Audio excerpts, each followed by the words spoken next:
जंगल के किनारे का घर, रात का समय था। काली घटाएं आसमान पर छाई हुई थीं और बारिश लगातार बरस रही थी। क्लेयर क्लेयर अपनी कार चलाते हुए सुनसान सड़क पर जा रही थी।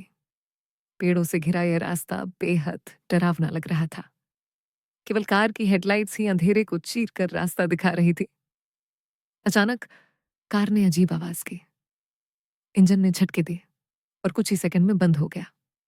क्लेयर ने गुस्से में स्टीयरिंग घुमाकर कार को सड़क किनारे रोक दिया। उसने तुरंत अपना मोबाइल उठाया, लेकिन स्क्रीन पर लिखा था नो सर्विस।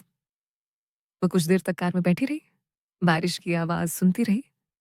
तभी उसकी नजर पड़ी, जंगल की गहराई में एक हल्की सी रोशनी झिलमिला रही थी, जैसे कोई लालटेन हिल रही हो।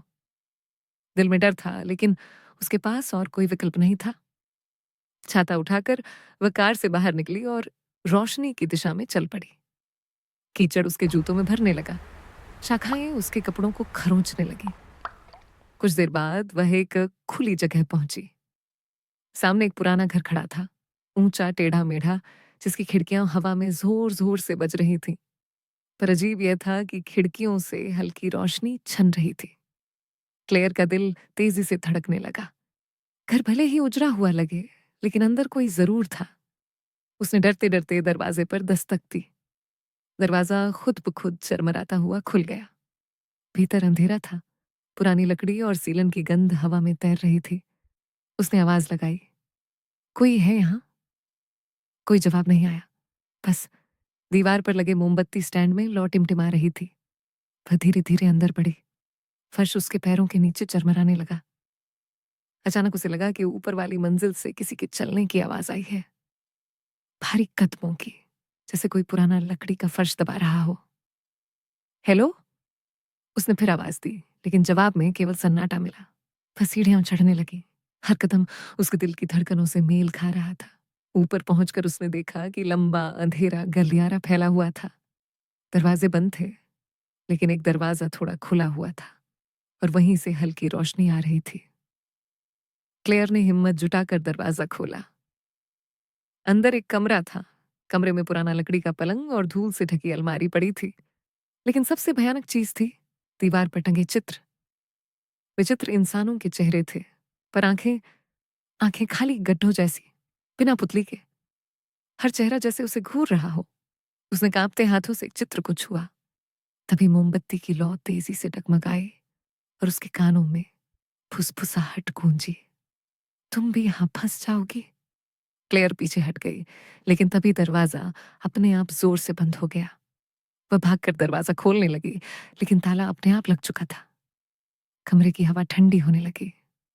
उसके सामने का आईना धुंधला होने लगा और धीरे धीरे उस पर शब्द उभरने लगे। Welcome, Claire. उसकी सांसें अटक गईं। उसने आईने में देखा, उसका अपना चेहरा नहीं था, बल्कि उन्हीं अजीब चित्रों जैसा एक चेहरा था, खाली आंखों वाला। पीछे से अचानक भारी कदमों की आवाज आई। उसने डरते डरते पीछे देखा। कमरे के कोने में एक लंबा चौड़ा साया खड़ा था। उसका शरीर इंसानी लग रहा था, लेकिन चेहरा बिल्कुल नहीं। चेहरा उन चित्रों जैसा, गड्ढेदार आंखों वाला। वह धीरे धीरे उसकी ओर बढ़ने लगा। क्लेयर ने पूरी ताकत से दरवाजा खटखटाया, चिल्लाई, लेकिन कोई मदद नहीं आई।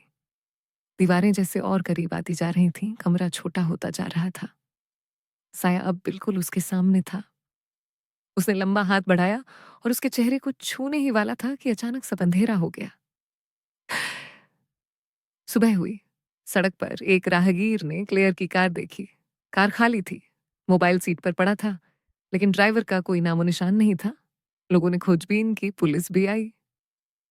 उन्होंने पास के जंगल में वही पुराना घर देखा, लेकिन वह घर अंदर से खंडहर था। कोई मोमबत्ती, कोई चित्र, कुछ भी नहीं। सिर्फ एक दीवार पर लिखा था, खून जैसे लाल अक्षरों में, वह हमारे साथ अब रहती है।